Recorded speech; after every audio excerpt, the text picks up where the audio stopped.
Welcome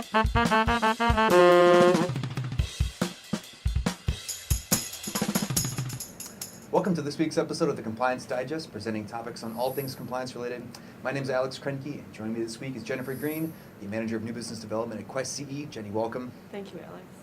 This week we're going to highlight some of the fines that have been recently coming out of FINRA, and more specifically the ones that have been attributed to outsourcing to third-party vendors, and then some of the risks that are associated with that as it pertains to broker-dealers. So, Jenny, if you could just highlight some of the trends that we've been noticing in the past several months. There has been actually quite a few trends, one of them being the third-party vendors being brought up in the disciplinary actions, as well as discussing email archiving and record retention in those specific disciplinary actions that were mentioned. And I noticed that email has been coming up a lot. It came up at the 2013 annual FINRA conference. It's coming up in these fines. We had a few of those pop up. So considering that, is there something that broker-dealers should be looking out for, either when selecting a email provider, email archiving provider, or when just kind of vetting their current solution that they have in place? I definitely think that there could be some more due diligence done. When you choose a third-party vendor to archive your emails, which most firms do, you need to do your due diligence to make sure that they're archiving both the incoming and the outgoing and of all of your domains that you have available.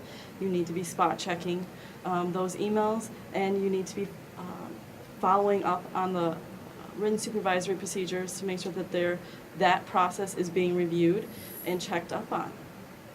So another fine that was levied in the past quarter, which was rather sizable, involved U4s and U5s.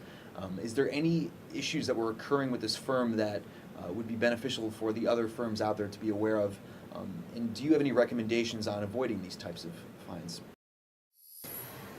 I think the firm that was mentioned, they had some customer complaints that went through arbitration, and they didn't file the necessary paperwork.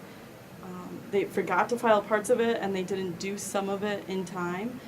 I think if their written supervisory procedures and their compliance team would have taken care of that, they would have avoided any of those fines and penalties.